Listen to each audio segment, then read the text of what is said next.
Pasa está en el plato para...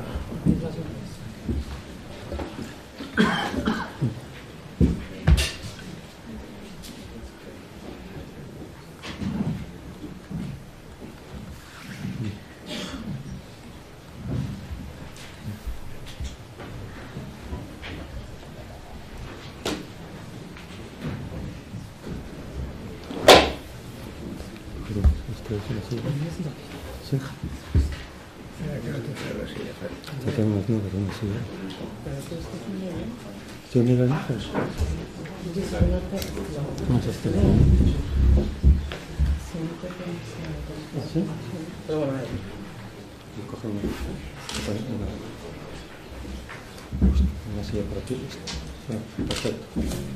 Sí.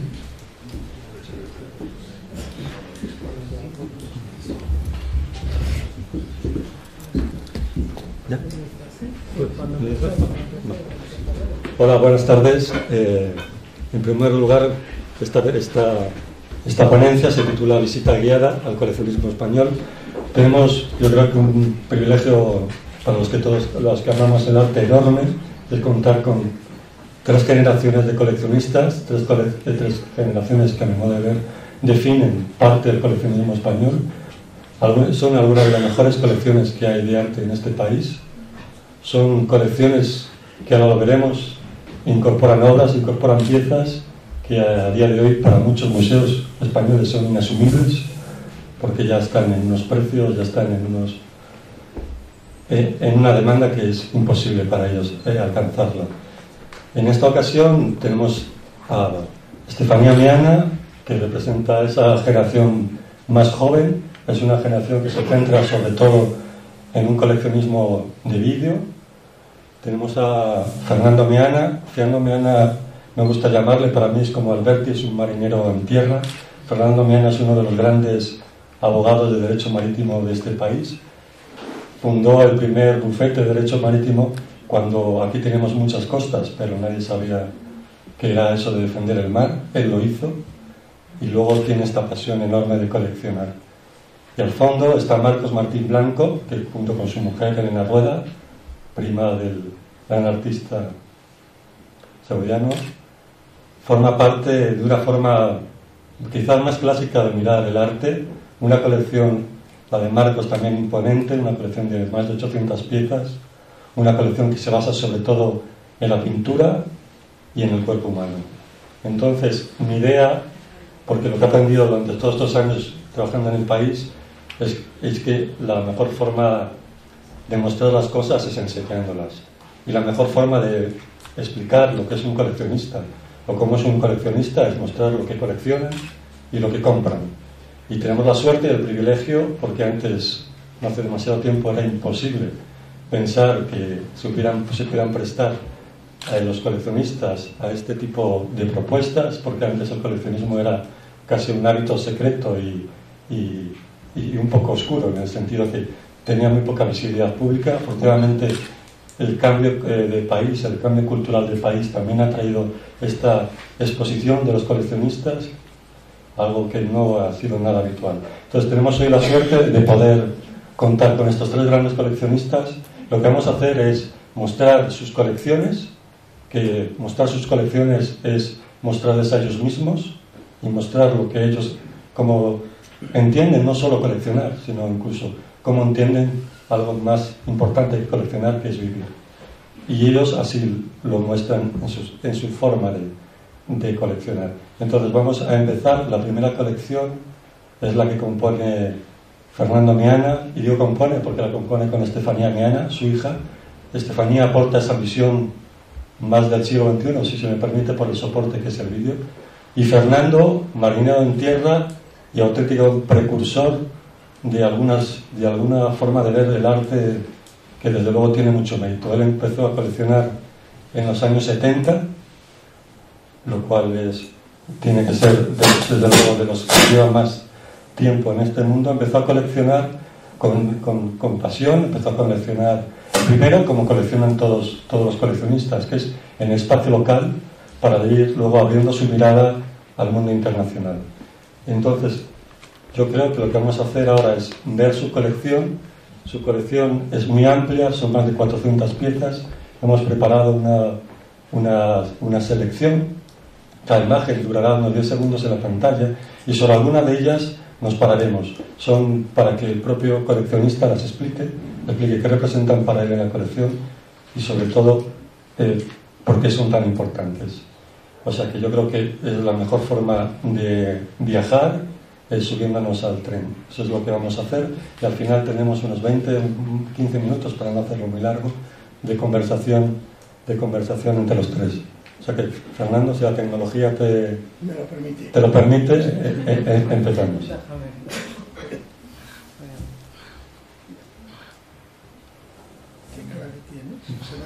Ya, hombre, se puede decir a todo el mundo.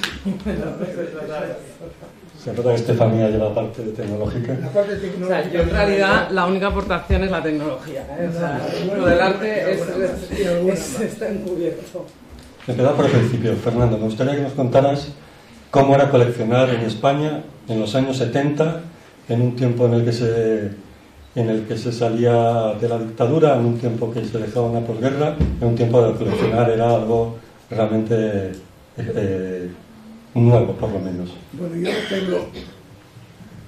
no tengo referencias de las fechas en que comienzan otros amigos y compañeros en este hábito, en este problema de coleccionar. No sé cuándo empezaron ellos. Yo empecé en los años, al final de los 60, y puedo decir que en aquel momento era algo realmente extraño. Yo no conocía coleccionistas, no sabía qué coleccionar, no era un problema coleccionar. En aquel momento la colección era muy accesible, o era bastante accesible, infinitamente más de lo que es en estos momentos. Entonces, lo que nosotros hemos hecho ha sido, primero, empezar a dar los pasos sobre los ámbitos en los que nos encontrábamos más familiarizados y luego ir progresando a lo largo de los tiempos hacia otros sitios, hacia otras posturas o hacia otras perspectivas que en ese momento pues estaban muy vigentes y que podían aportar cosas nuevas a la colección y a mí mismo. Y eso ha sido poco más o menos, si quieres podemos detallar, pero cómo ha funcionado. Yo al principio de mi vida lo único que tuve que hacer es convencerme de que efectivamente existía un arte contemporáneo que yo no conocía. Yo estudiaba o vivía con cosas que habíamos recibido, como casi todos, de nuestros antecesores, padres, abuelos, y que habían formado parte de nuestras primeras casas. Y cuando empezamos a ver pues en lo que era el arte contemporáneo y a ser guiados, porque yo creo que eso necesitaba una guía eficaz de alguien que cuidadosamente te fuera presentando cuáles eran las personas, los tipos de obras que en aquel momento estaban mucho más en posición privilegiada. Y así es como empecé yo coleccionando lo que yo tenía a mi alcance, que era el arte vasco. Yo soy de Bilbao, y cuando empecé a ver exposiciones, pues lógicamente estaba viendo exposiciones de arte vasco, única y exclusivamente, hasta el año 82, en el que por una circunstancia muy especial tuve que cambiar de destino, de ser una persona que vivía en Bilbao. Me tuve que desplazar a Madrid, montar un nuevo despacho en Madrid, porque me lo exigía la evolución del mercado en aquel momento, la incorporación de España al mercado común, etcétera, etcétera.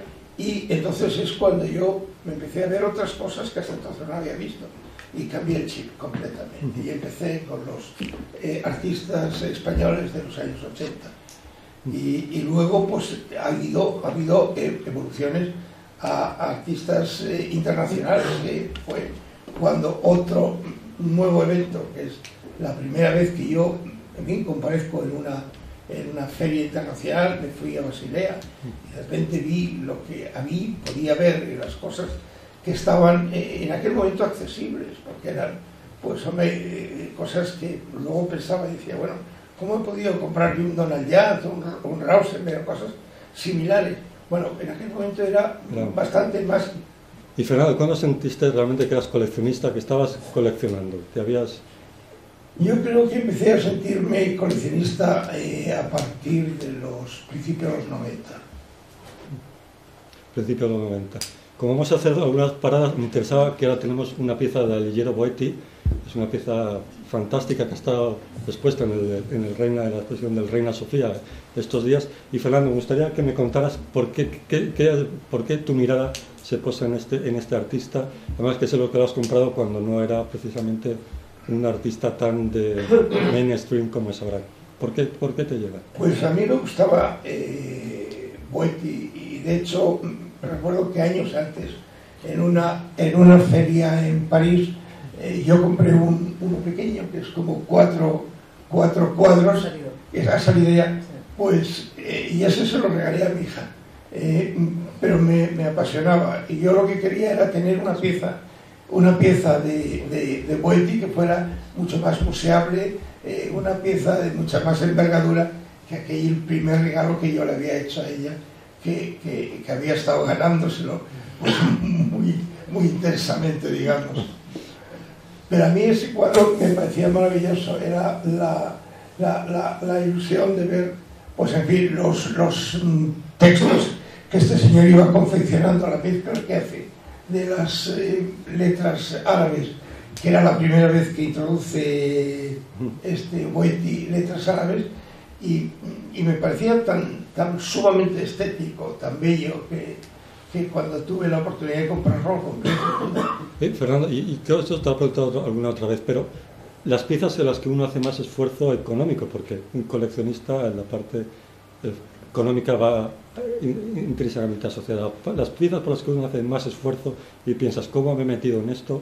Realmente luego son las que te dan más satisfacción, las que estás más contento con ellas.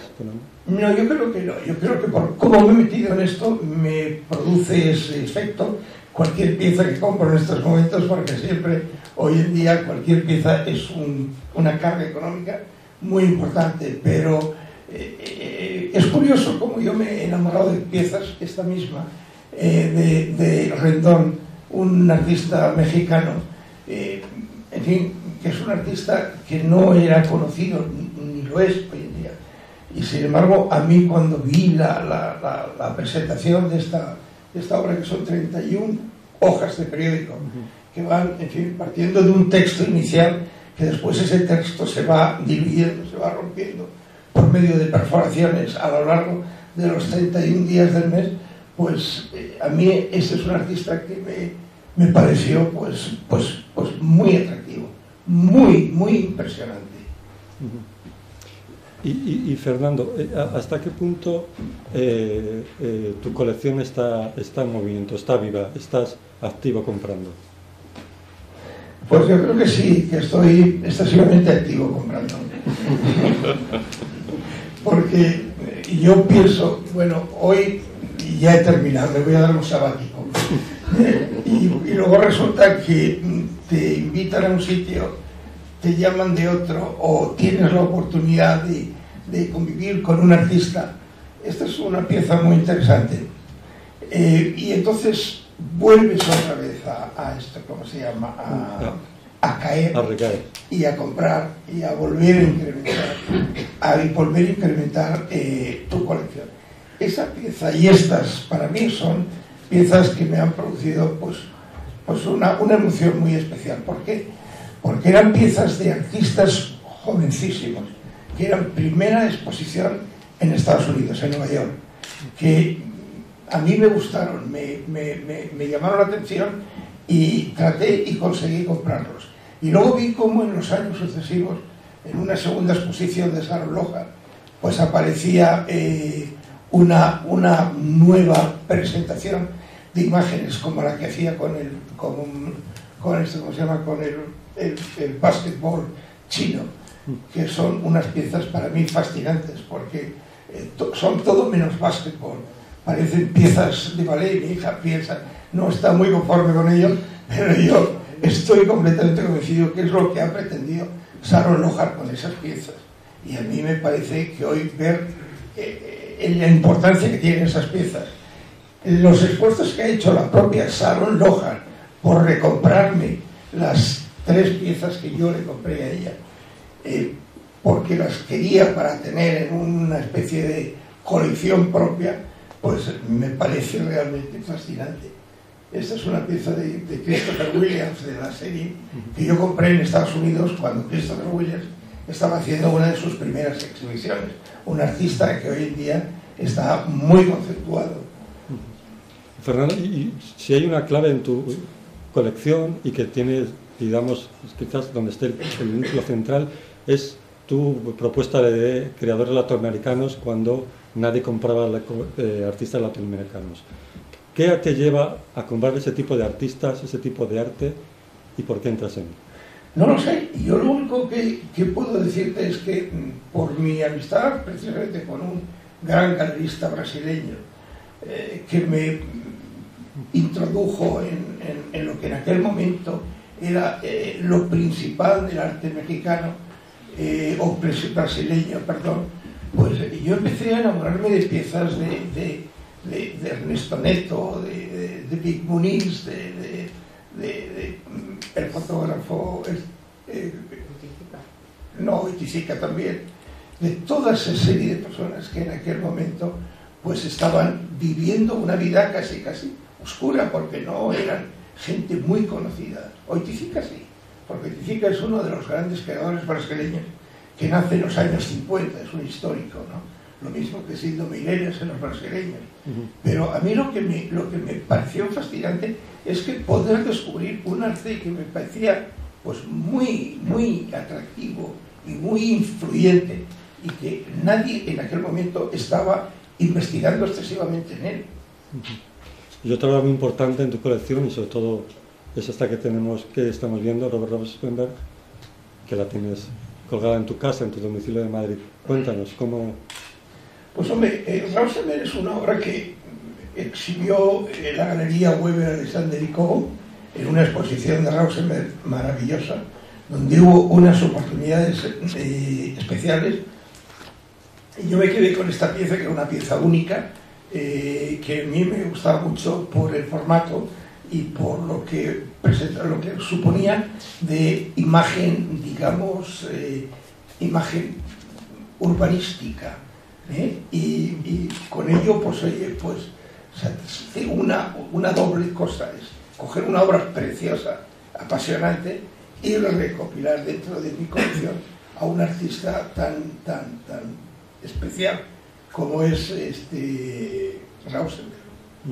Y Fernando, ¿crees que se puede hacer una colección exactamente igual? Que decir, España es un país periférico dentro del mundo del arte contemporáneo, intentamos que cada cosa, y de la economía, queremos que cada vez lo sea menos. ¿Se puede hacer una colección desde aquí, desde España, potente, seria, rigurosa? O quizás tú hubieras hecho otro tipo de colección si hubieras estado viviendo si fueras neoyorquino o fueras londinense. ¿El sitio te hubiera cambiado? Yo creo que sí.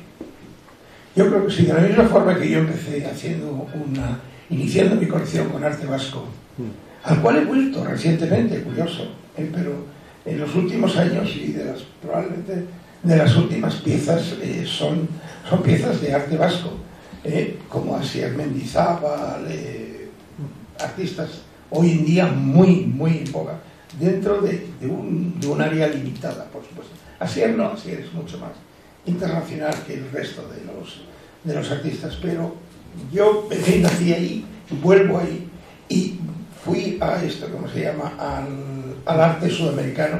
Me enamoré del arte mexicano también.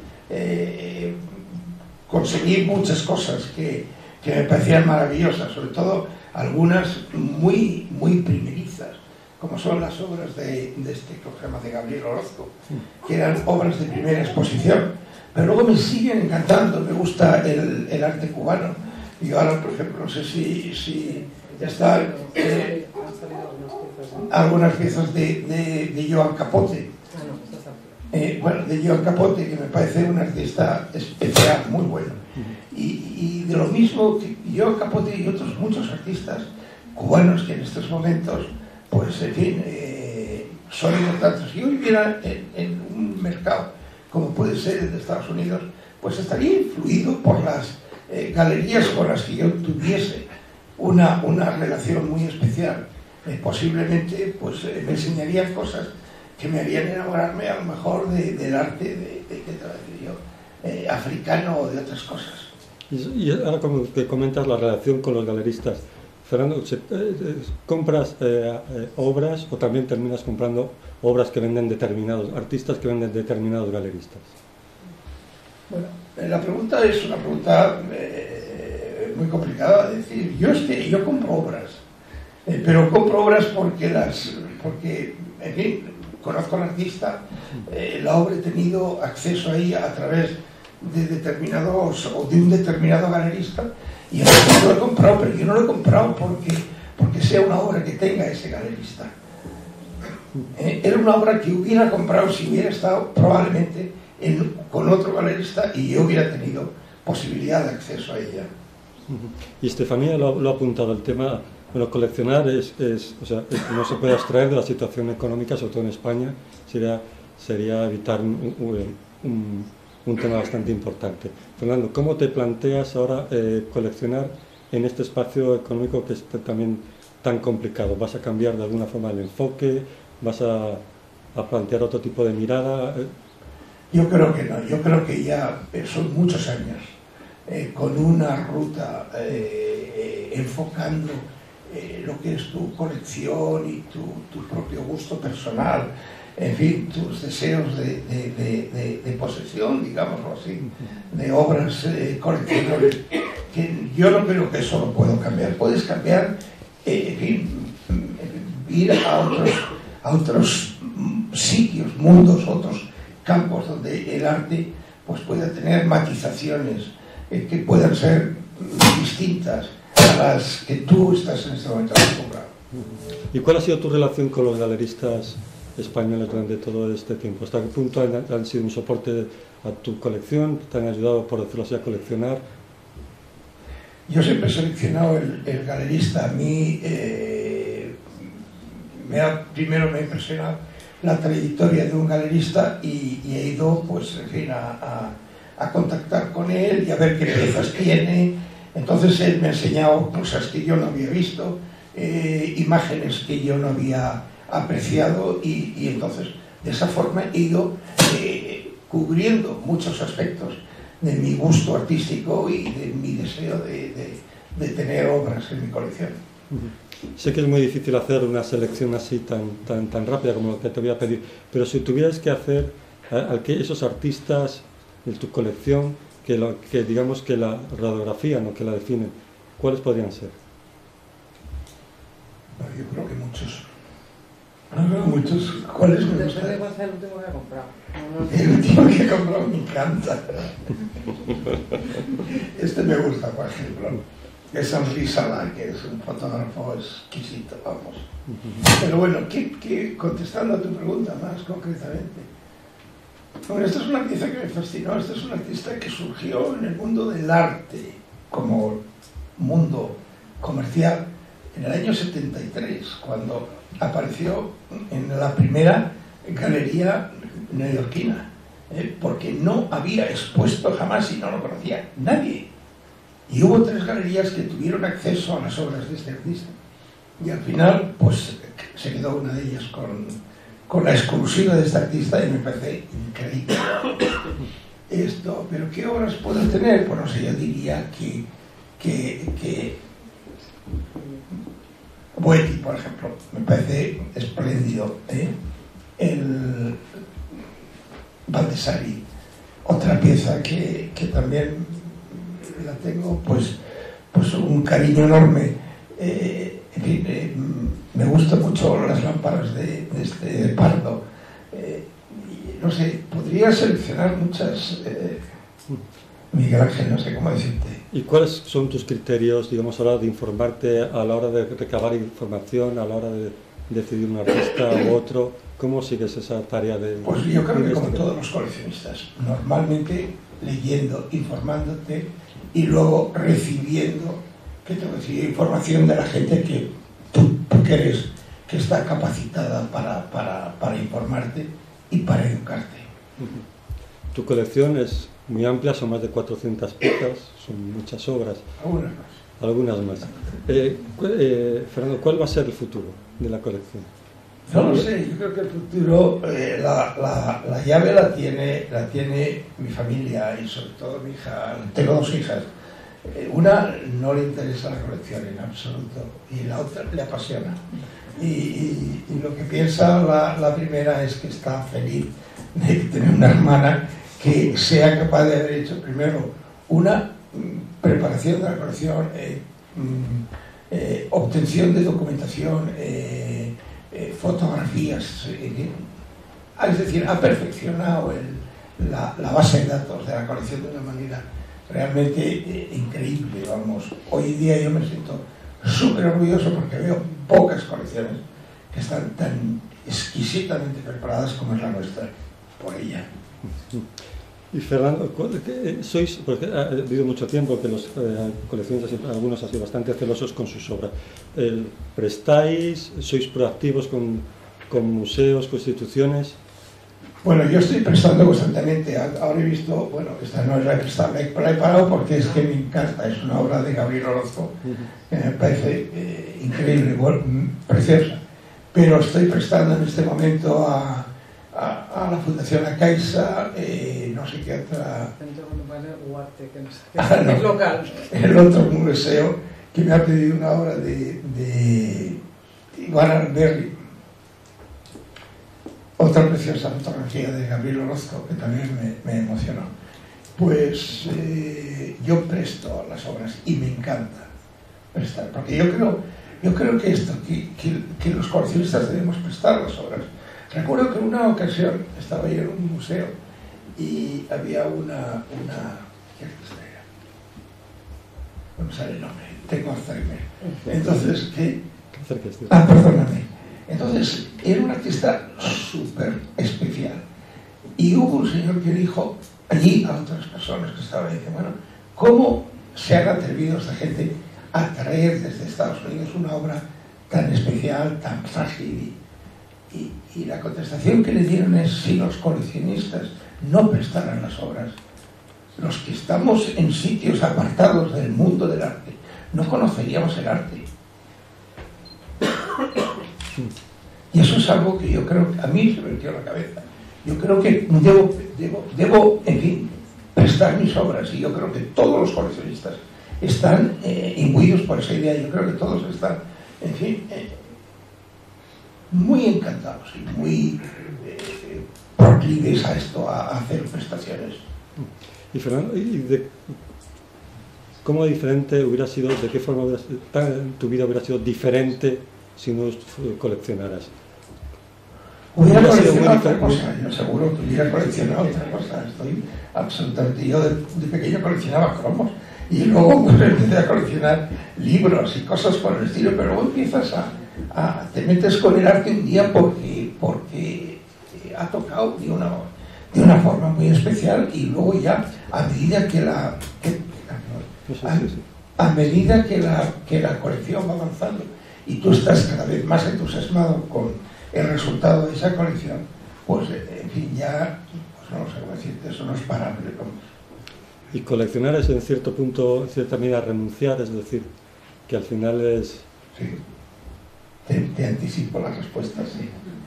Y tú renuncias a muchas cosas, por coleccionar renuncias a muchas cosas. Tienes muchas privaciones, muchas cosas que gente de tu edad, de tu entorno profesional, pues han conseguido, y que tú has renunciado a ellas porque en lugar de tener un yate o tener pues dos o tres o 33 casas de fin de semana o de vacaciones, pues tú prefieres tener pues unas vacaciones normalitas en un sitio, pero el dinero que tú puedes conseguir con tu trabajo luego inviertes en obras de arte.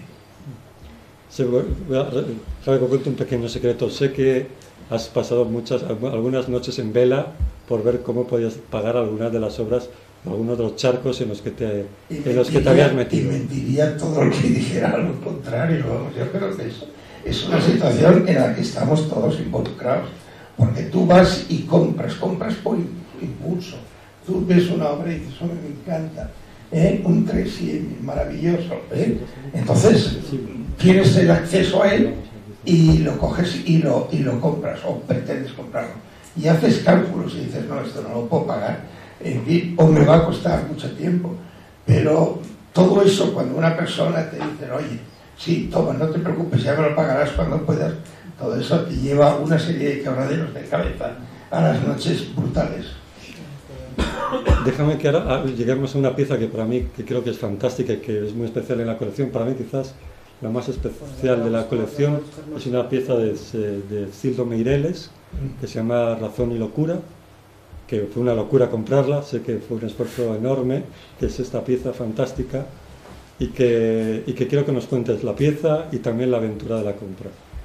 Bueno, la aventura es muy simple. Yo tenía mucha relación, y tengo mucha relación con Luisa Strina, y en una ocasión, estando con ella, me enseñó piezas de Tunga, de Cildo Meireles, de todos los clásicos brasileiros de los años 60, 70. Y yo, de las cosas que ella me enseñó, pues a mí la que realmente me pareció emocionante fue esta, me pareció preciosa. Y ella me dijo, mira, has dado en el clavo, a mí me parece una pieza única, es una pieza especial, y yo te recomendaría que te la quedases. Te va a costar un esfuerzo, pero bueno, ya nos arreglaremos y ya, en fin, solucionaremos todos los aspectos económicos y los solucionamos como hemos hecho siempre. Pero yo me quedé con la pieza y la tengo en el comedor de mi casa y la veo todos los días. Déjame, antes de hablar con Marcos, una última pregunta. Decía el barón Thyssen que debía haber un cielo solo exclusivo para los coleccionistas de arte. Fernando. Que si tenía que haber un cielo. Que debería haber un cielo solo exclusivo. Dos. Muchas gracias, Fernando.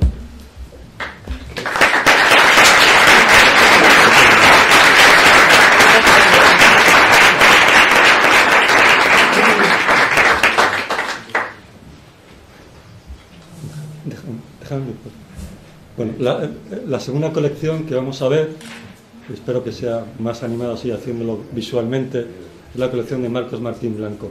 Marcos Martín Blanco es economista del Estado, en la primera promoción de economistas del Estado, es empresario, ha sido durante muchos años, ha tenido una de las industrias ganaderas más exitosas de Europa, tiene la pasión de coleccionar a partir de su mujer y Elena Rueda, familiar del gran artista.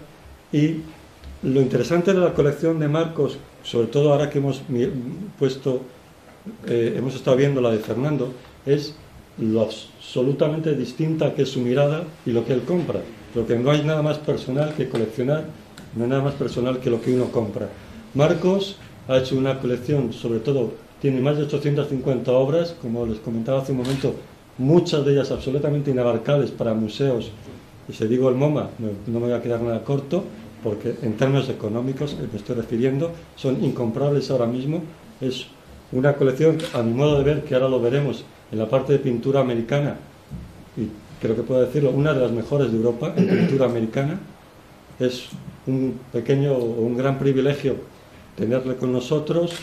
Es una suerte también que haya gente, profesionales, como decía hace un momento Fernando, que en vez de comprar otro tipo de bienes, compra arte, porque el arte de alguna forma u otra termina revertiendo lo social. Ese es el sentido de coleccionar. Coleccionar no es atesorar, coleccionar es compartir. Marcos lo demuestra, y también lo interesante de Marcos que podemos saber es, frente a toda esta idea de que esto de coleccionar tiene una enorme belleza, también tiene algunas dificultades e insatisfacciones cuando ves que lo que tú has estado intentando construir durante más de 30 años tiene dificultades para salir. Pero lo que vamos a hacer es ir viendo la colección de Marcos Martín Blanco. Son 29 imágenes, podemos ir viéndolas un poquito más, algunas de ellas, y las podemos ir analizando. Empezamos por el principio. Sí. Vale. A ver. Miguel Ángel, yo quisiera hacer una breve presentación para... Yo soy partidario de que los coleccionistas somos locos. Y entonces quiero hacer la presentación de cómo se manifiesta mi locura. Para después, aunque sea brevemente, para después ya comentar esto. Nosotros empezamos a meternos en esto. Yo soy un segovianito, que se conoce a la segovianita, que está en la fila, que nos conocemos, nos casamos y hacemos una residencia esto en Segovia. Residencia que para decorarla pedimos los favores de Gerardo Rueda, primo de Gerardo, nos decoró y nos llevaba, entonces se llevaba, era pintura contemporánea. Nosotros en ese momento estábamos metidos en pintura moderna, pintura de la escuela de Vallecas, de la escuela de París, pocas obras, porque en esa época no teníamos todavía una situación económica holgada. Entonces Gerardo, después de todo eso, nos termina allí, hizo un poco la función de Pigmalión con nosotros, viendo cómo se adivinaba el pensamiento para decorar aquello. El decorar para él era vestir las paredes de obras de pintura. Una vez que termina eso, nos planteamos, y nosotros esto que no entendemos de nada, que no seguimos, y nos dedicamos una tarde a la semana para visitar museos y para visitar colecciones y para visitar exposiciones y todo esto. Y fueron prácticamente 2 años y medio que no entendíamos nada, que salíamos jurando en arameo, que aquello que creíamos que era una labor perdida, que nos estaban timando, que era eso. Yo veo ahora esto a críticos y críticos afamados de arte, cuando hablan de la pintura contemporánea dicen que esto no es arte. Bueno, según ellos, basta solamente con que haya unos cuantos personas que se interesen por el arte y que vivan las cosas en las cuales creen para que el arte y estas cosas funcionen. Bueno, consecuencia de todo eso, pues inicia ya nuestra colección. Después llega un momento en que sorpresivamente, a base de ver, llega un momento en que sorpresivamente aparece ante nosotros pues una mirada distinta de la que habíamos tenido hasta entonces. Y nos empieza a gustar prácticamente a 2 años y medio, 3, esa pintura contemporánea que estábamos viendo. Bien, hecha esta exposición, ahí inicia la carrera, y ahí inicia eso, pues el comprar, pues todo lo que vais a ver ahora, todo esto que estoy hablando, esto prácticamente en aquel entonces nosotros teníamos, pues, llevamos en aquel entonces unos 50 y tantos, no, 50 años. O sea que ya, por mi parte, puedes preguntar. Gracias, Marcos. Pues empezamos primero quiero explicaros algunas de las obras que componen la colección de Marcos Martín Blanco. Esta obra se llama Red Painting 2, es una pieza de Cecily Brown. Cecily Brown es una pintora británica, una pintora estupenda. Marcos compró esta pieza hace muchos años en la Feria de Basilea, en el 2001, quiero recordar. Y es una pieza que para él es muy importante porque representa a un artista joven, en aquel momento ya tenía 30 muy poquitos años, y es yo creo que un resumen de cómo él ve el arte, la pintura. Es muy plástica, son muchas imágenes, es muy carnosa, es una forma de ver el arte a través de su mirada. Porque la pintura de la colección de Marcos, ya lo iremos viendo, tiene un enorme peso la pintura y sobre todo la pintura americana. Para él, David Fields, Fisher, David Shaw, John Corren, son artistas de referencia que forman parte de su colección y que forman parte de su colección adquiridos cuando era todavía posible hacerlo, algo que ahora es realmente alcanzable para muy poquita gente, ¿no? Entonces, Marcos, quería que me preguntaras, que te explicaras un poco por qué tu obra, por qué tu colección tiene esta referencia tanto a lo pictórico y también a la forma humana y al cuerpo humano. Bueno, para mí, yo diría que hay dos hitos de la historia de esto que definen esto. Lo primero es, yo soy partidario de las galerías como sistema de compra. La galería me permite reposo, me permite pensar, me permite... yo tengo una idea por dónde quiero ir y la galería me puede ayudar en esa idea de búsqueda de forma reposada. Me gusta mucho más que las ferias y cosas así. Bueno, entonces en aquella época para mí Soledad Loreto pues fue una persona que trajo buena parte de la pintura, de las nuevas tendencias de la figuración en la pintura, con Devisal, Erifiz, Giorgio Kondo y toda una serie de personas, donde la forma en estos pintores, concretamente de Erifiz, era la figura humana de forma carnosa, y en esta, por ejemplo, pues vemos esto prácticamente, que todas sus figuras son figuras que están ahí en la playa, como si fuera una playa nudista, pero de una forma que para mí me parece apasionante, o por lo menos para mí. Y esta es una. La otra, consecuencia, ya prácticamente a finales de los 90, tengo un amigo que es pintor, que le compro un lote de pintura, y consecuencia de ese lote de pintura, que es precisamente el autor de esta obra, Carlos León, consecuencia de esa compra que yo le hice, le permitió irse a Estados Unidos, y establecimos a partir de entonces una buena simbiosis. Él, que estuvo 2 o 3 años en Estados Unidos, me preparaba. Yo empecé a ir en esa época 2 veces al año a Nueva York para ver, y tuve el privilegio de vivir esa época donde tuve contacto con con todo lo que después vais a ver aquí, esto de exposición, y nada más, eso fue. Interesante el tema de Carlos León, que Marcos creo que aún es un poco más ahí. Carlos León era un artista que se fue a Estados Unidos, que desapareció durante muchos años, que tuvo serias dificultades para salir adelante, y que los últimos años ha recuperado. Reina Sofía le ha comprado un par de obras el año pasado, es el Pato Herreriano, el director María Corral, una exposición estupenda y fantástica. Pero Carlos León también ejemplifica, aparte, creo que me lo expliques, la fragilidad de la carrera de un artista.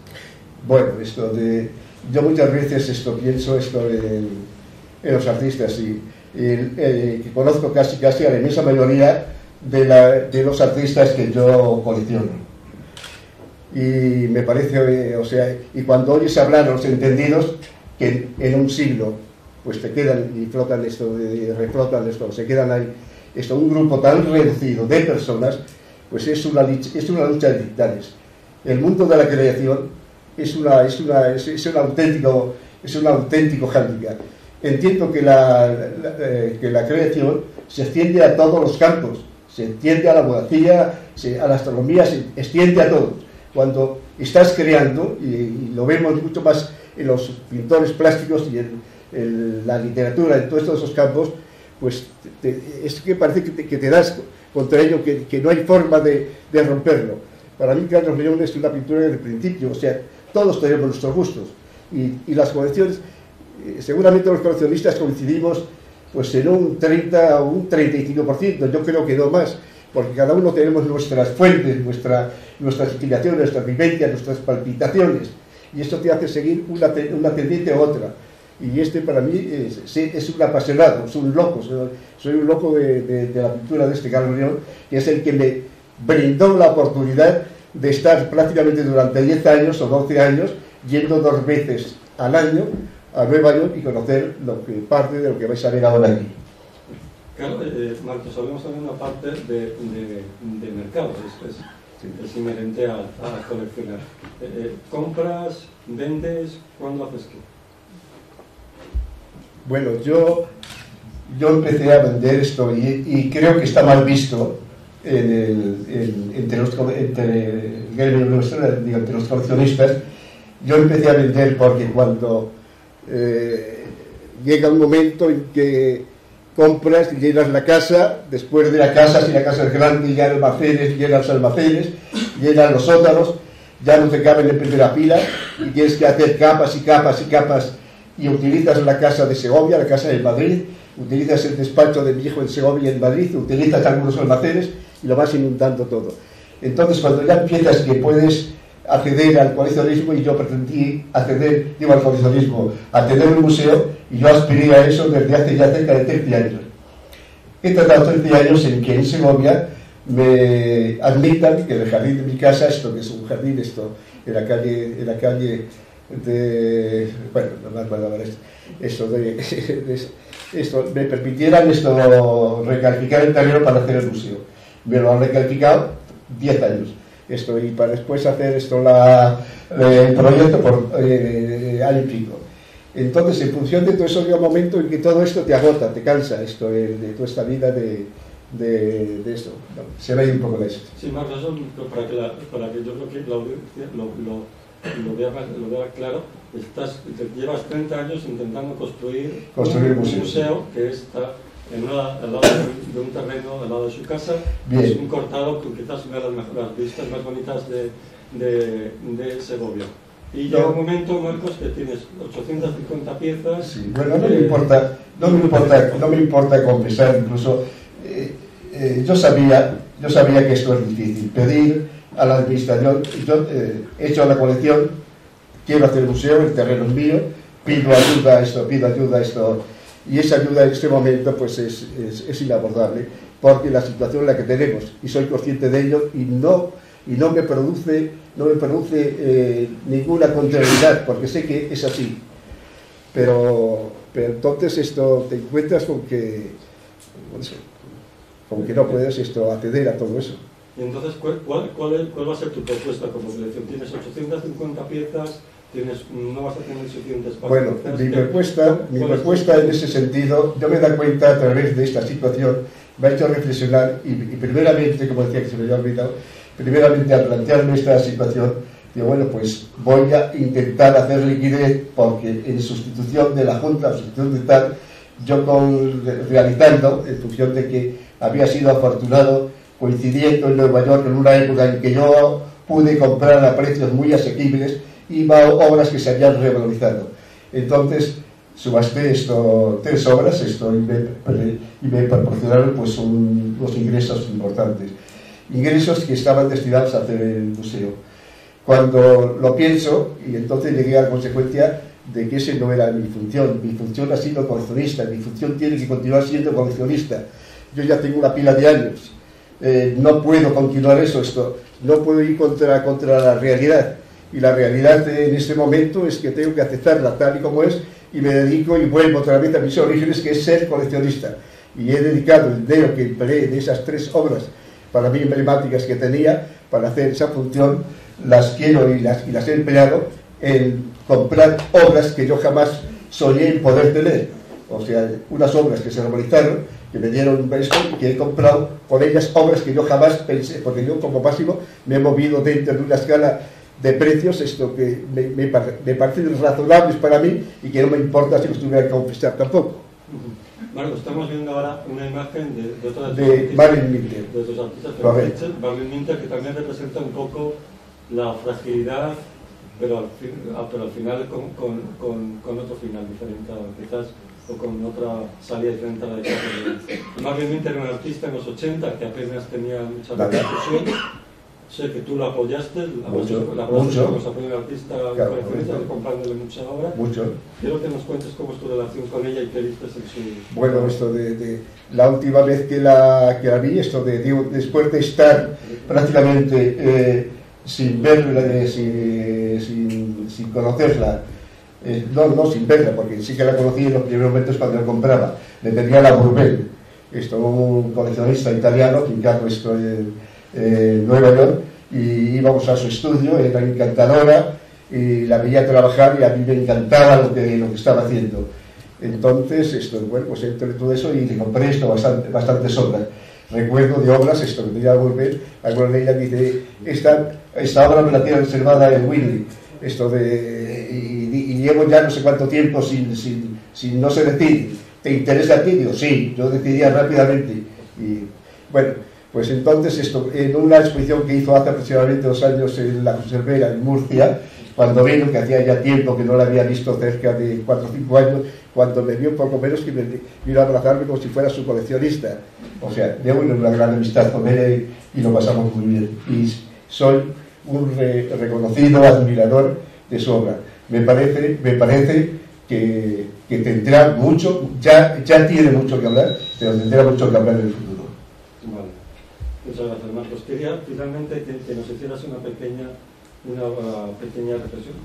A pesar de todos porque sé que para ti que eres absolutamente pasional, que para ti es muy importante la colección, lógicamente, que has dedicado mucho esfuerzo, mucho tiempo, hay una parte a lo mejor que te sientes frustrada o piensas que este camino de coleccionar ha merecido la pena. No, ha merecido siempre, ha merecido la pena. Yo en la vida me precio de ser una persona afortunada, me precio de haber buscado casi siempre la utopía. Digo utopía porque yo voy a preparar la posición de economista del Estado, recién eso, de una familia humilde, que no sé ni cómo terminé la carrera. Preparar una posición que le dediqué 3 años con esfuerzo a sacarla, que la saqué, que cambió mi vida, que me metí en otra serie de utopías consiguiendo siempre eso. Pues el mundo de la cintura que aterrizo en los años 50-60 es la obra más utópica de mi vida y donde siento mal, me siento muy identificado con esta obra. Ver esa imagen de Jean Sevillé, esto que es esto de, siguiendo la línea de Michelangelo. Esta es una de las últimas obras que has incorporado. Sí, esta es de las últimas obras que esto que compras. Muchas gracias, Marcos.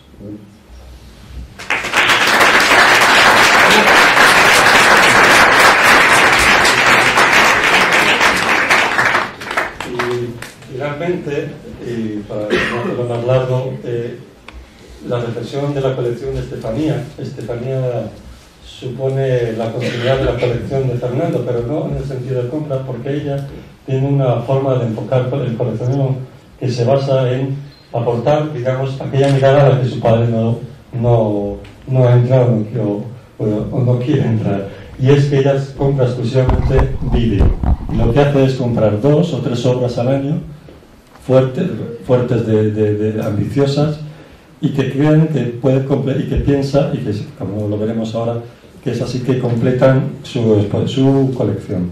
Estefanía es economista, Estefanía es una brillante financiera, y Estefanía tiene una forma de enfocar lo que compra complementaria a la de su padre, pero también radicalmente distinta. Y vamos a ver algunas de esas propuestas de vídeo que compra Estefanía. Bueno, yo diría más bien que vamos a poner aquí alguno. ¿Cuál es tu criterio de compra? ¿Qué es lo que te lleva a acercarte a una pieza, lo que la hace atractiva para ti? Bueno, yo creo que lo que hace atractivo a todo el mundo, ¿no?, es que se establece acá una relación entre tú y la pieza determinada, ¿no? Entonces, yo creo que no existe un criterio, y sobre todo tampoco tengo una colección tan extensa como para hablar de criterios. Compro lo que me gusta. Evidentemente tengo un privilegio que a lo mejor ni Fernando ni Marcos han tenido, y es que yo ya he nacido en el seno de una familia donde se coleccionaba, y por lo tanto los criterios son completamente diferentes.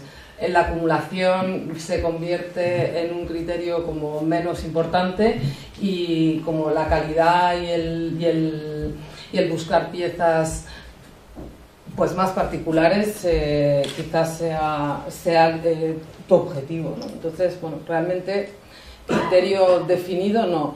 ¿Por qué me gusta el vídeo? Bueno, porque me he movido mucho de países, y entonces cojo los vídeos, los meto en la maleta, me voy con ellos, no hay que hacer storage, no hay que cambiarlos, y bueno, y también porque pues en la obra de mis padres, a mi padre ha reconocido públicamente que le aburre soberanamente el vídeo, entonces le da igual,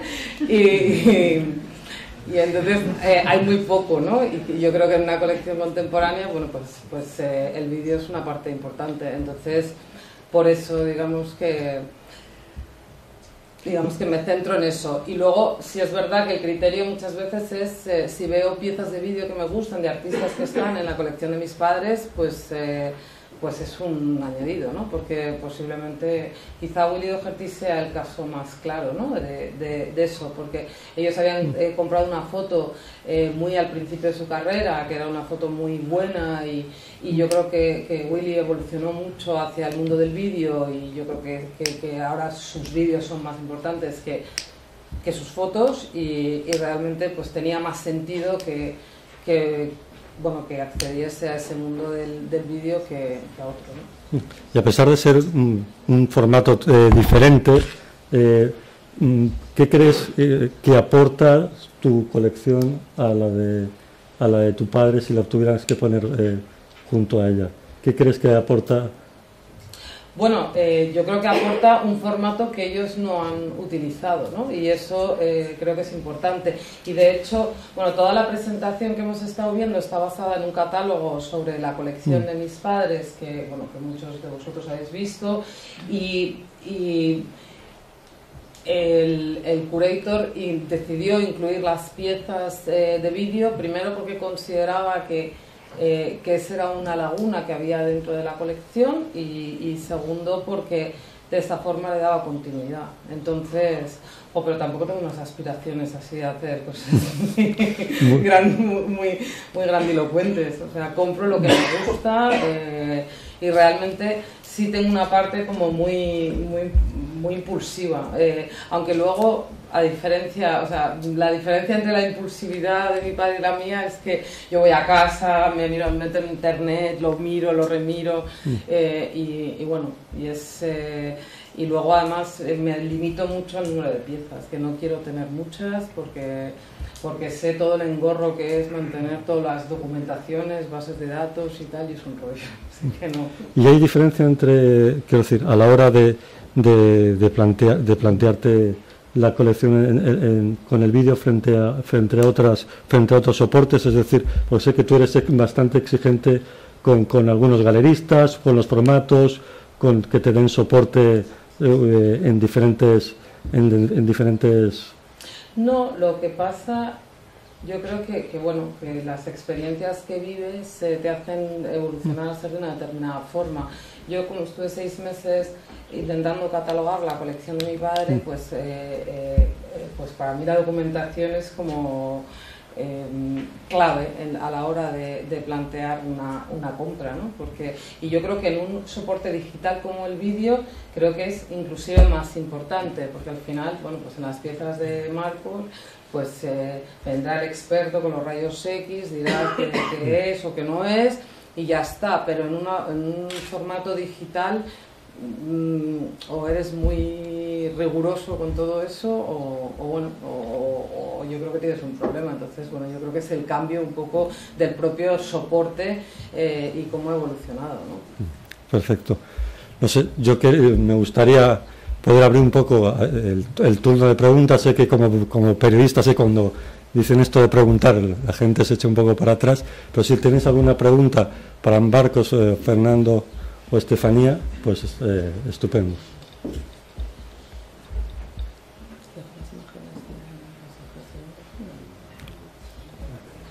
Pues si no tenéis preguntas, fantástico, muchas gracias. La pregunta yo repito. Bueno, empiece. Bueno, yo agradecer de nuevo la mesa, por supuesto, y la selección y lo que se ha dicho me parece muy oportuno, es un privilegio. Y me ha gustado mucho oír varias veces la palabra aprendizaje. Creo que se ha hablado de aprendizajes distintos, en generaciones distintas, y yo creo que es muy pertinente esa palabra en el contexto en el que estamos, hablando de un museo universitario en el que debería facilitar ese aprendizaje de arte contemporáneo a los alumnos de la universidad y al entorno en Navarra y el entorno en España. Hagamos un poco de universidad-ficción. ¿Se podría enseñar a ser coleccionista en una universidad? ¿Qué consejos darían los ponentes para realizar ese proyecto? Gracias.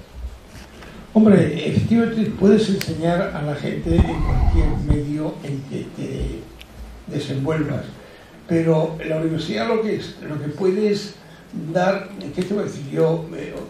Hacer crecer el sentimiento por la estética artística. Yo creo que eso sí que puedes conseguir en la universidad. Enseñar cómo se desarrollan las distintas tendencias en los distintos países, pero luego ya el coleccionar es una cosa que depende de un factor, es el factor de la oportunidad, el factor de la posibilidad económica. Y claro, en una universidad lo que no puedes es, en fin, resolver esos dos parámetros. Lo que sí también puedes hacer en la universidad es que puedas asesorar a la gente que forma el grupo universitario, le puedas asesorar en fin, en cosas que a esta persona o a estas personas les hayan podido, en fin, motivar. Es decir, si han ido a exposiciones, que puedas tú indicarle cuál es tu criterio respecto a ese artista, qué te parece el estilo, en fin, cómo lo ves, en fin, en una evolución del arte en los años siguientes. En todos esos aspectos sí le puedes dar.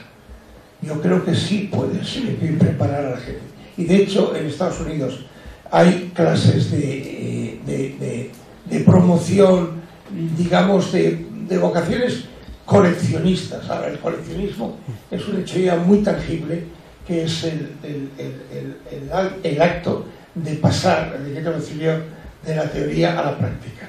Es decir, a realizar tu primera adquisición. Yo recuerdo mi primera adquisición, os lo digo, y además me divertí muchísimo en los primeros años, porque inclusive yo he llegado a intentar comprar con 1 metro, a ver si a mí la obra me podía entrar en mi casa. Pero eso es una peculiaridad que tú en aquel momento pues la sientes, pues porque no has tenido, en fin, ninguna convivencia con el arte.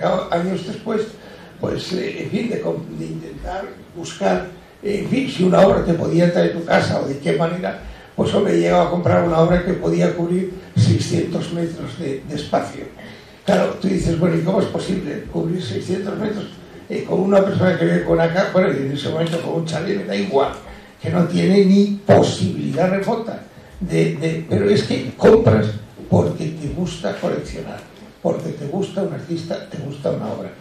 La universidad puede, en fin, enseñar a la gente, decirle cuáles son las tendencias más relevantes en esos momentos, en fin, y luego, pues, no sé, la labor de asesoramiento, si el profesor de la universidad es una persona que tiene capacidad para poder dar ese asesoramiento. Sí, quiero completar un poco esto, la parte de esto de, a mi juicio, los museos y la universidad tienen la función de formarnos, tienen la función académica de enseñarnos a apreciar, bien sea el arte, bien sea la poesía, bien sea la literatura, bien sea lo que sea. Es la función suya. Pero después, para que todas esas cosas, a mi juicio, caigan sobre un terreno abonado, hace falta que incrementemos nuestra sensibilidad. Yo no tengo tiempo al principio para explicar esto, cómo concurrimos a ese mundo. Y esa base de ver constantemente. Y aunque fuera esto prácticamente una labor perdida, en el caso nuestro no lo fue. Yo muchas veces me he planteado, y me gustaría seguir el ejemplo que están haciendo aquí en esta universidad, cuando si alguna vez consigo el museo de Segovia, hay una magnífica también en la Universidad de Segovia, el Instituto de Empresa, que me gustaría hacer cosas en común para poder hacer eso, donde la universidad tendría que hacer unas cosas y a mí me preocuparía hacer otras, que es enseñarles a cómo mirar y a cómo dialogar. Yo me he encontrado muchas veces con personas que me dicen, y explícame este cuadro, en pintura contemporánea. Me da lo mismo si no explica la historia, que sea la pintura moderna, antigua, lo que sea. Pues ponte delante y mira. Dice, es que no me dice nada. Y te repite, continúa. Y es que no hay otra solución. Tienes que mirar, desarrollar tus sentidos y nada más. O sea, tienes que combinar las dos cosas.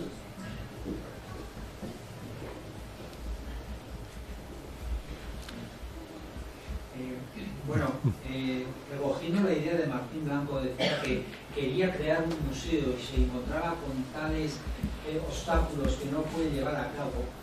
Me gustaría saber si, aparte del préstamo, estas colecciones que son tan importantes, que constan de 800, de 1000 obras importantísimas, ellos han planteado otro tipo de colaboraciones, de colecciones en red, de colaboraciones más permanentes con museos públicos, con museos privados, con museos de universidad, porque cuando uno tiene una colección tan importante y necesita o siente la necesidad perentoria también de darla a conocer, pues aparte del préstamo, que es una figura como más común y que se hace, ¿habéis encontrado otras fórmulas de colaboración para que eso se pueda llevar adelante. Bien, esto. La pregunta que has planteado es, no sé si está bien, me parece no importante, importantísima. Yo ahora, después de una andadura de 30 años, tengo ya 83 años, tengo bastante vigor, pero me digo, yo he perdido el tiempo. O sea, he vivido con pasión este mundo. Lo volvería a repetir, porque vivir lo que he vivido como coleccionista es realmente apasionante. Pero me planteo lo que tú dices. Y entonces me doy cuenta que seguramente mi labor puede ser estéril. Confío en que mi colección, y será, no nos lo planteamos ahora la pregunta que tú has hecho, confío en que la colección se plasme en un museo o termines yendo en bloque a otro museo en las condiciones que sean. Y en ese sentido, claro que me gustaría que alguna vez empezásemos a despertar en este campo la administración y los coleccionistas y pensar que empezamos coleccionando por amor, porque nos gusta, nos apasiona, somos unos locos. Y cuando queremos darnos cuenta, ya no tenemos paredes y tenemos que bajar a los sótanos. Y al final, llegamos a he caído en una trampa. Realmente no caí en una trampa porque digo que disfrutar. Pero habría que buscar alguna forma, que las tiene que haber, donde esos coleccionistas que han hecho una selección, de obras importantes, no digo toda la colección, pero sí una buena parte de su colección, puedan estar incorporadas a un museo en paridad de circunstancias de cómo llevar eso. No lo sé. Hay la gente que busque, pero que busquen alguna solución para que no haya gente que se pueda encontrar atrapado en esa solución que al final quiere decir que todos los coleccionistas tenemos que montar un museo. Me parece estéril. Bueno, yo creo que en España además hay poca afición, o sea, hay poca colaboración entre los entes públicos y los privados, ¿no? Y bueno, a lo mejor lo bueno, las crisis siempre tienen una parte positiva, y a lo mejor la parte positiva de esta crisis es esa, ¿no? Que se produce una colaboración más estrecha. Evidente, yo creo que esa es la piedra de toque para todos los coleccionistas, ¿no? Realmente no todos están en disposición de tener un museo ni de poder crear un museo, y yo creo que sí sería interesante que partes de las obras se viesen, pero bueno, yo creo que en España hay como pocos directores de museo que vengan y conozcan las colecciones privadas. No sé si son intereses económicos, intereses personales, de criterio, no lo sé, pero hombre, algo te puede interesar, ¿no? De lo que tienen los coleccionistas privados. Y yo creo que ahí nos queda mucho camino que recorrer, ¿no? Yo creo que en Estados Unidos están mucho más avanzados en este sentido. Creo que existen unas formas de colaboración mucho más interesantes. Y quizá deberíamos tomar esa parte buena de cómo ven ellos o cómo plantean ellos la colaboración pública y privada como espejo, porque luego además las colecciones tampoco es tan fácil de sostenerlas. Entonces, no sé, a lo mejor un día si nosotros nos quedamos con la colección de mis padres, pues mi hermana diga, oye, mira guapa, esto cuesta un dineral, yo paso... O sea, que la mitad, lárgalo, ¿no? Y entonces, y es así, o sea, que es que a ti te puede gustar mucho, pero yo no quiero jugar a esto. Y no todos los hijos de todos los coleccionistas les va a gustar, y la verdad es que es una pena que un conjunto de obras duren 40 años, ¿no? O 50 o 60, lo que sea. Pero bueno, esa es mi visión. Bueno, yo quería decir una última palabra. Yo no he pensado jamás, por lo que a mí respecta, cuál va a ser el futuro de la colección.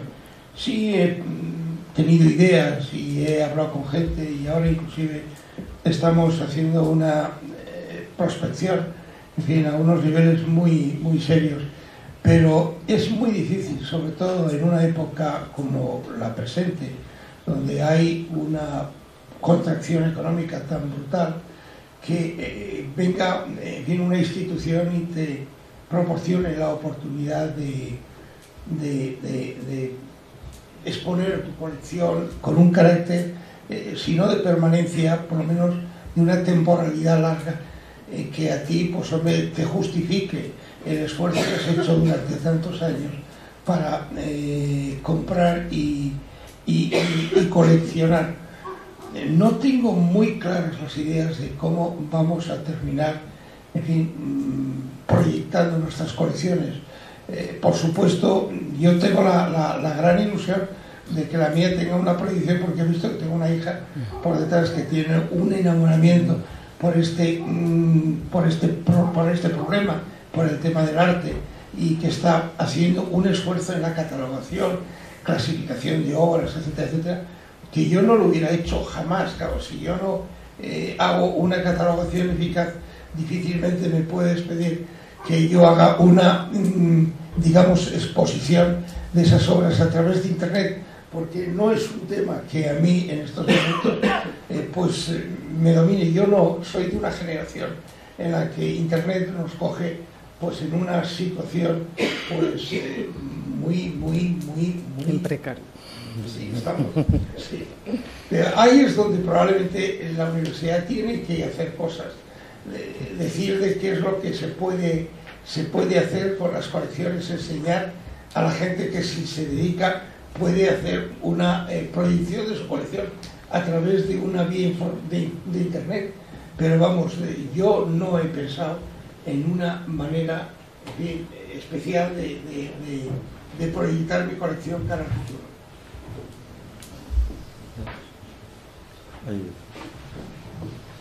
A mí me ha interesado mucho todo lo que he escuchado esta tarde. Me gustaría volver un poco al tema que planteaba al principio Rafa Llano sobre el aprendizaje desde este punto de vista. En la historia del legado de Chau y su transformación en colección y fondo, me ha parecido que había como una especie de hilo conductor que al ponerse a analizar y a detallar el legado, aparecían claves interpretativas que permitían establecer vínculos con otro tipo de fotografías y otro tipo de fotógrafos, que a su vez también como nuevas puertas, espacios, ¿no? De alguna manera parece que la transformación surgía como desde dentro, ¿no? Que la propia fotografía invitaba a otras fotografías y a ver juntos, ¿no? Que es aprender puentes. Yo me pregunto si también como coleccionistas, en esa tarea de aprendizaje, si de alguna manera las nuevas adquisiciones no han hecho que vuestra mirada cambiara y permitiera apreciar otro tipo de obras, ¿no? Y si a lo mejor no habéis pensado alguna vez en vuestra propia colección como si se hubiera gestado ella misma, y si algunas de las obras que habéis comprado son responsables de que compráis otras después, ¿no? Pues que no fueran solamente los factores de las posibilidades económicas, los consejos de los que también, de los galeristas o de los amigos, ¿no? Sino que las propias obras reclamaran de alguna manera como sinergias, o que permitieran verlas juntas y abrieran la mirada a otro tipo de obras, que sin ellas no hubierais sido capaces de apreciar. Gracias. Bueno, yo creo que nosotros, hay un caso concretamente, además están aquí sus galeristas, con lo cual, pero quizá en el caso de los Ves tú y vives, ¿no? Pues mi padre compró el primer encargo difícil, después yo me interesé por el vídeo y luego vimos el último encargo difícil, y entonces pues ese es como un pequeño grupo o subgrupo. O sea, yo creo que las condiciones económicas, yo creo que es el último paso a la hora de decidir cuándo compras la obra. Realmente yo creo que hasta muy al final, que es donde tienes que decir si la puedo pagar o no la puedo pagar, no es determinante. Yo creo que se establecen relaciones personales con la obra y yo creo que proyecciones personales. O sea, cada obra es parte de ti. Y yo, curiosamente, que vivo con las obras de mis padres colgadas en mi casa, porque las mías son vídeos y no las veo, porque no puedo estar todo el día con una mujer torturada hablando en círculos sobre su persona, pues yo me identifico mucho menos con las obras que ellos han comprado, por mucho que me gusten y sean mucho mejores que las mías, que con las que yo misma he comprado. Con lo cual, no creo que los criterios económicos y de los galeristas sea lo que nos mueva a los coleccionistas, sino que realmente existe una parte mucho más de pulsión y de proyección personal, o por lo menos en mi caso. Sí,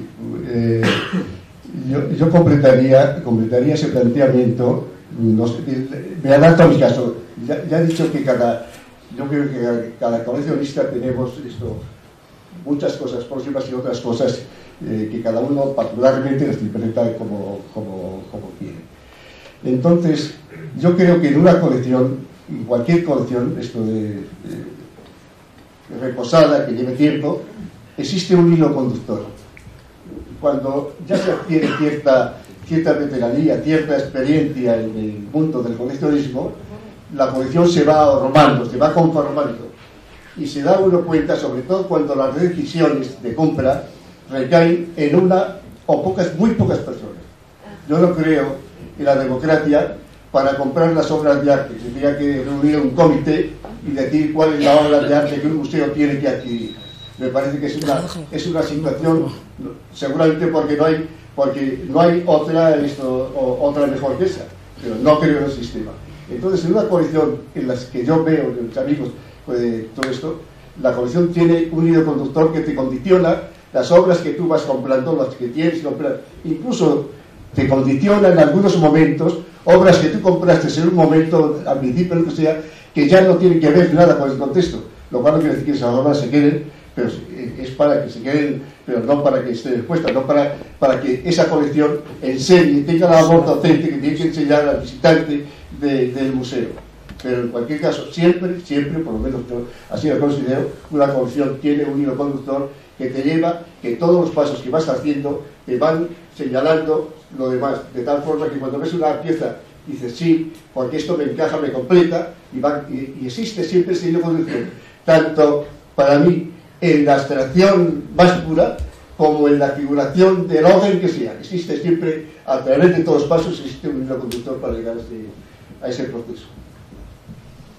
Yo creo que hay que contestar a la pregunta, y es de una forma muy sencilla. Yo no había conocido un sistema de, digamos, de intercambio, de convivencia, de, en fin, exposición combinada de colecciones como ha estado exponiendo el señor Bañonet esta tarde.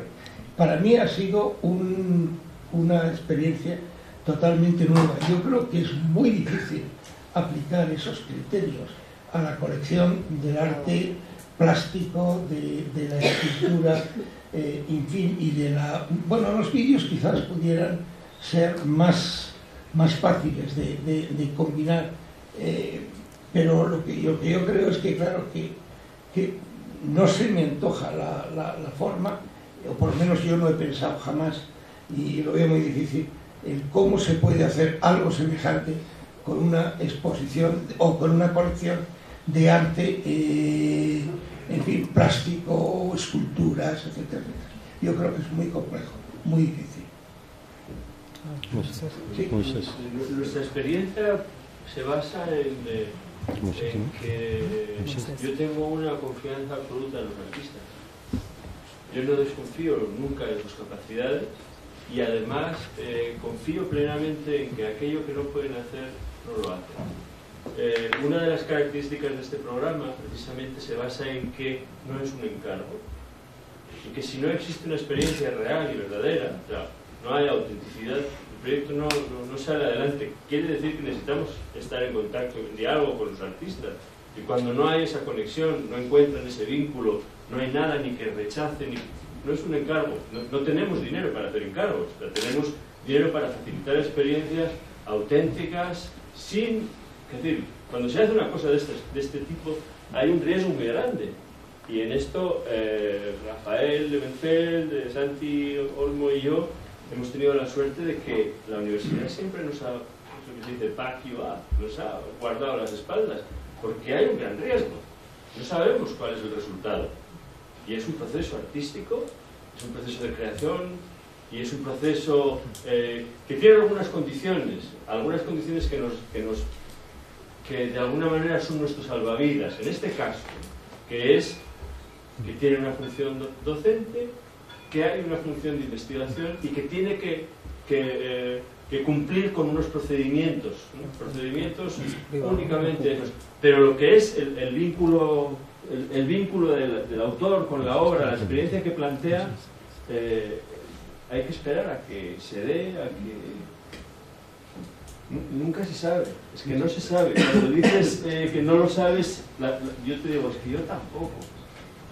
No, pero yo lo que veo es la dificultad de combinar toda esa serie de procedimientos en relación con unas obras de arte de volumen muy grande, de una manejabilidad tan difícil, con artistas que son tan distintos, y yo eso es lo que veo que es muy difícil hacerlo. Yo lo que me ha fascinado es ver que vosotros lo habéis hecho, que lo tenéis planteado, que lo habéis resuelto y que encima os funciona.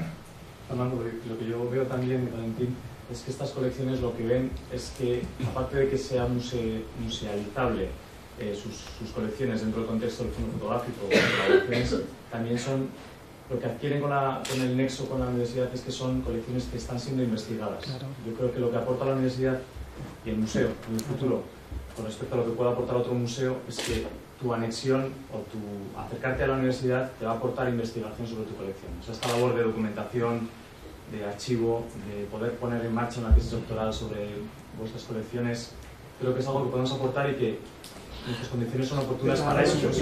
Eso no es la pregunta que habían hecho. Yo creo que si nosotros podemos aplicar.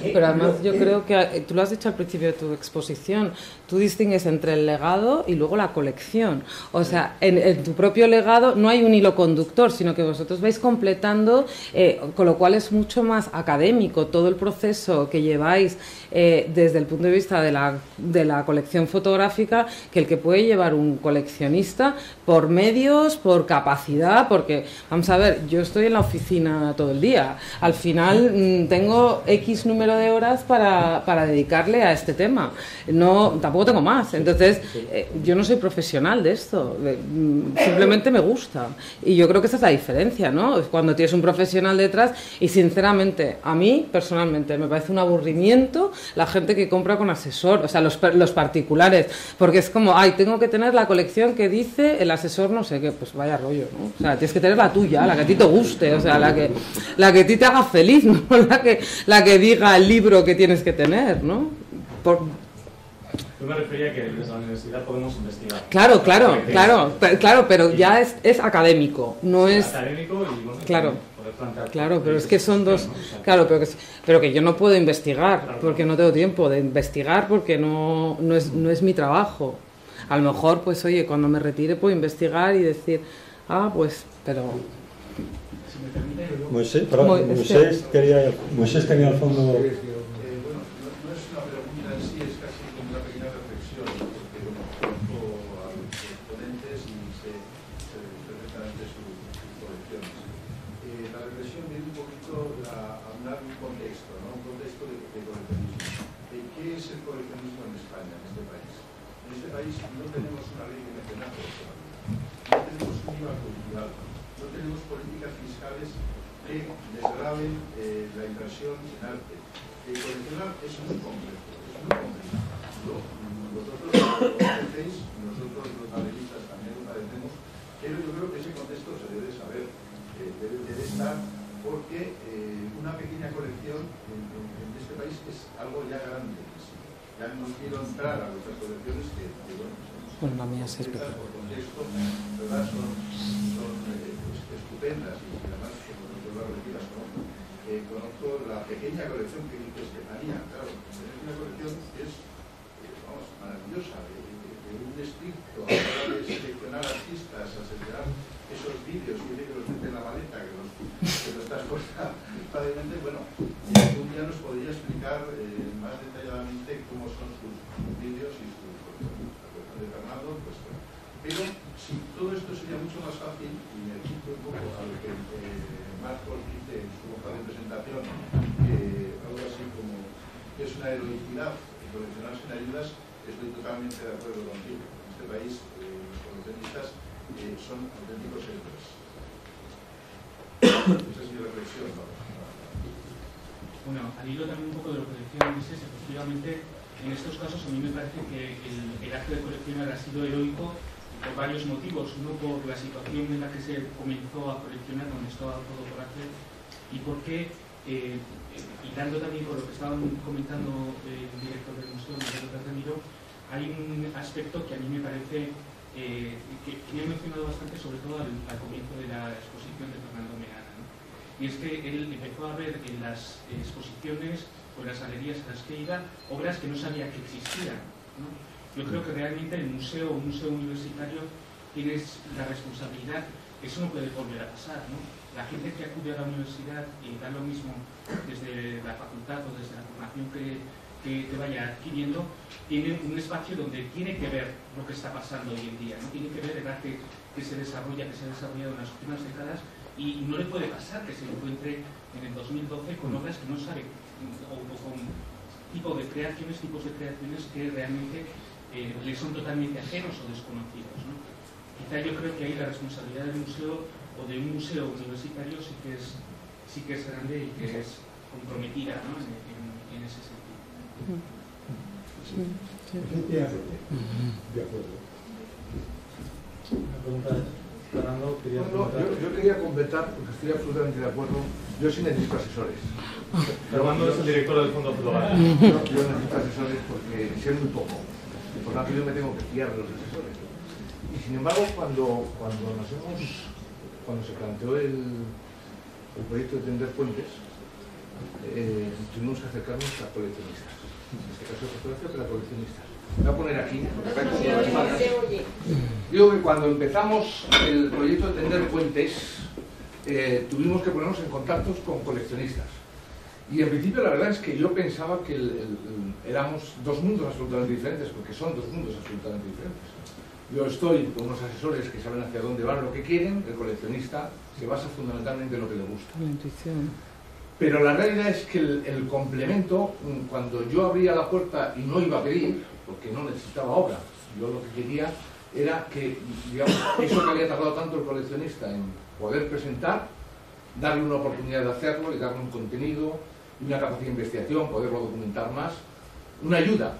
Esa simbiosis entre el coleccionista y el museo, que estoy de acuerdo en que en España no se ha dado nunca, creo que es una vía que es muy interesante. Muy interesante. Y voy hasta, a veces estos señores me dicen que es que solo me fijo en el dinero, que también es verdad, porque es limitado.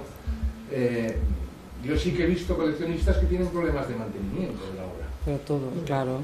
Todos claro, tienen problemas de mantenimiento. Claro. Y sin embargo, también quieren tener la obra en su casa. Bien, pues hagamos que tengan la obra en su casa, arreglemos los problemas de mantenimiento y veamos con simbiosis cómo tenemos ideas innovadoras para la finalidad que es que esa obra pueda estar al servicio de él. Yo creo que eso es una parte muy importante que tiene un museo, que además puede dar, digamos, ese aspecto de investigación y de darle publicidad a la obra. Bueno, eso sería estupendo. Eso sería estupendo. O sea, firmamos todos. Firmado, Dan. Venga, hecho. O sea, hay obras que nunca se pueden ver, o sea, jamás. Donde tengo las obras y siempre digo, qué bonitas son, qué preciosas. Ahora lo hacen, pues son cajas. Claro. Pues, te produce una satisfacción saber, primero, que esa obra es tuya, que te ha costado un esfuerzo conseguirla y que la visualizas permanentemente. Porque tú cuando piensas en ella, la obra viene como una imagen fija, es como los músicos. Los músicos cogen la partitura, la leen y están oyendo la música. No están leyendo una partitura, están leyendo la música. Y tú tienes eso. Pero es muy triste, en el fondo, que tú vayas y digas, bueno, hoy he estado viendo las primeras 30 cajas de la fila de los redondos. ¿A ti te gustaría que alguien, un museo o una institución, pudiera decir, oiga, mire usted, vamos a exponer? Y esto lo he dicho yo por activa y por pasiva en muchos entornos políticos.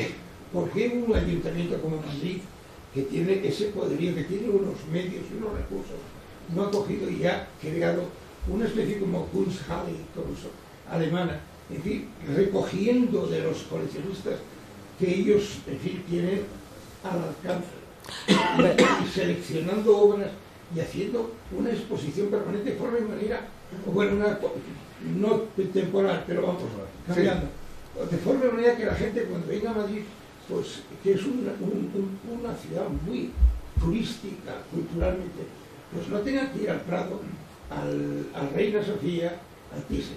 Me parece genial que vayan a esos museos, pero que luego tengan algo distinto, donde se haya seleccionado el esfuerzo de una serie de señores que han sacrificado mucho para que eso esté ahí y por tanto se vea. Y luego la universidad que haga la labor de estudiar, de investigar y además yo creo que claro, es que eso es así, pero yo creo que en España eso no se plantea en ningún, o sea, es como yo creo que en España lo importante es que por lo menos haya una experiencia, ¿no? Como decía Valentín antes, nosotros nos hemos encontrado que cuando empezamos con la colección todo el mundo ya empezó a darle importancia a, ¿no? Bueno, pues a lo mejor lo que tenemos que hacer es eso, ¿no? Crear una primera fórmula innovadora que haga ver que esta es la salida también. Pero, ¿no? por ejemplo, ahora mismo hay muchos museos que estarán deseosos de acercarse a coleccionistas por la situación. Pero los teléfonos no suenan, o sea que también eso es curioso porque dices, estarán deseosos y eso es lo que tal, pero los teléfonos no suenan. Entonces dices, pues estarán muy deseosos, pero desde luego no se saben el número, no lo saben buscar. Entonces, yo ¿no? creo que la función es doble. O sea, evidentemente que vosotros entiendo que como universidad y que vais a montar, tenéis que investigar todo eso y nos tenéis que dar pautas, no solamente a los coleccionistas, dar pautas para ver los medios de comunicación. Y todo eso y desde otros ámbitos, otras cosas, y desde el Estado o lo que sea, buscando de qué forma se puede combinar la sinergia de los privados, que al final en la inmensa mayoría llegan a un callejón sin salida, y de ellos que tienen la función de hacer eso, cómo buscar la sinergia de todo esto. Pero vosotros en esa función divulgadora, sois pieza clave para cambiar el sentir de la sociedad. Porque es que es así. Porque es que los museos actuales, tal como está el mundo del arte contemporáneo, yo me los presento en un futuro de 8 años y se van a quedar obsoletos. Porque ya son tan lentos y tienen sus presupuestos tan menguados que sus obras no tienen que ver nada con el arte contemporáneo.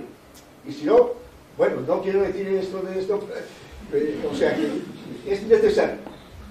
Lo que ocurre es que el coleccionismo está avanzando de una manera muy importante. Hoy en día ya se mueve el mercado de una manera muy distinta a como se movía en la época en la que yo comencé. Entonces lo que va a ocurrir es que va a haber una especie de esto, como se llama, de obras, que al final el propio Estado tendrá que buscar una fórmula para ver cómo todas esas obras, importantes obras, porque estoy hablando de obras importantes, oye, pueden exponerse y puede el pueblo puede disfrutar de ellas, porque también el pueblo ha avanzado mucho en el conocimiento de lo que es la estética moderna y por consiguiente están ávidos de esto, de poder, en fin, visitar nuevas cosas, nuevas presentaciones. Yo creo que al final acabará pues por obligación, en fin, dándose ese paso al mismo.